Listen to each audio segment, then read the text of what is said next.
They now have complete control in Northern Virginia, so it's a pretty big development right there. They flipped at least 2 seats in the state Senate and at least 5 in the House of Delegates. And this includes a race in Northern Virginia where the last remaining Republican lost his seat. So like I said, Northern Virginia now completely blue. A lot of seats were flipped in this election last night. Yeah, they sure were. If we stayed up late, then we saw history in Virginia yesterday. At this point, at least 2 seats have been flipped in the state Senate and at least 5 have been flipped in the House of Delegates. And this includes a race in Northern Virginia where the last remaining Republican lost his seat. Northern Virginia is now completely blue. We're talking about Delegate Tim Hugo. Before yesterday, the GOP delegate was a bit of an anomaly, a Republican in the D.C. suburbs. Now he's been replaced by Democrat Dan Helmer. Virginia is officially blue. Congratulations.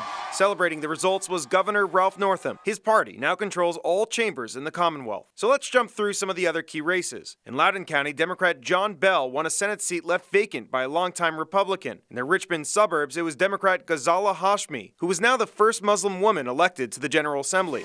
And in Hampton Roads, we had a rematch of 2017. Back then, Democrat Shelley Simmons tied Republican David E. Yancey, and they were forced to pick the winner at random out of a bowl. Thank you. This time, she won decisively. And then there was Julie Briskman. She made headlines as the cyclist who flipped off President Trump's motorcade. Now she's won a spot on the Loudoun County Board of Supervisors. We believe in conservative values. Republican Kirk Cox, the current House Speaker, did win his race, although he will no longer have the majority. He said he will try to work with Democrats where he can.